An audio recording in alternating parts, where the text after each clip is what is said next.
Welcome back into the Sports Source. This segment of our show brought to you by the law offices of Ogle, Elrod, and Burrill. See their website right there. Family law, criminal law, workers' comp cases, personal injury cases. They can help you in any time when you might need an attorney. This is the group to call: Ogle, Elrod, and Burrill.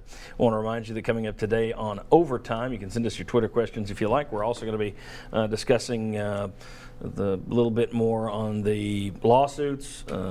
I want to talk a little bit about sexism and sexual harassment. Hiring a female trainer into a male-dominated room. The 20 years have changed.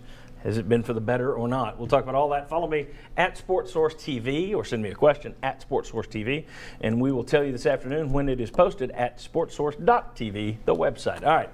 Back with Chuck, Josh, Mike, and right here's Mark Pankratz. Good luck. You get to play Rick Barnes.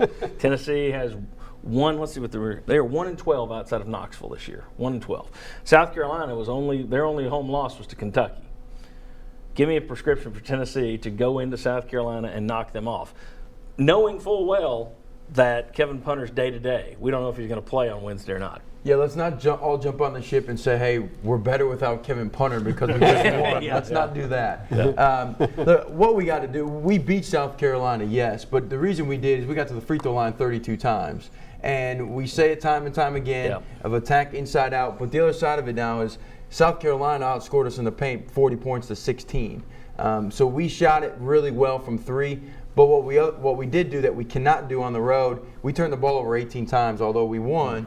We can't do that going into South Carolina. If Punter is out, Shambari, Armani, guys got to step up, control tempo, and handle the paint. Incredibly rare to go on the road and get 33 trips to the free throw line as well. You can see that stuff at home. You don't often see it on the road. All right, you heard the prescription. What would you have to place the odds at before you would put money on Tennessee winning the South Carolina? 8-1.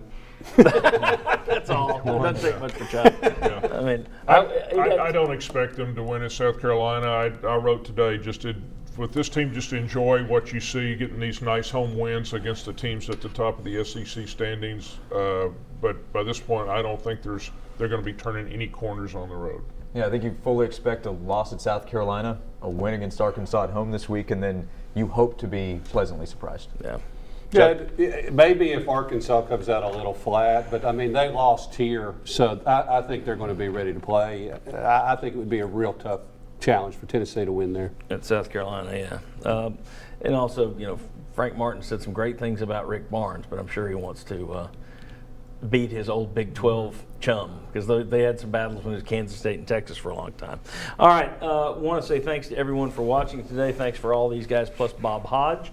Again, you can tune in to sportsource.tv this afternoon. Follow me on Twitter, SportsSource at SportsSource TV, and I'll tell you when our overtime segment is posted online.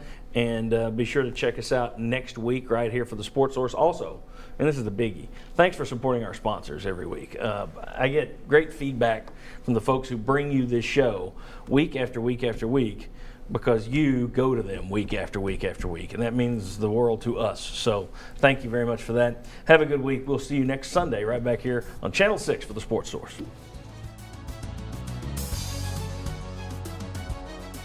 The views expressed in this forum do not necessarily reflect those of WATE 6 or of 6 Sports. This has been a paid program.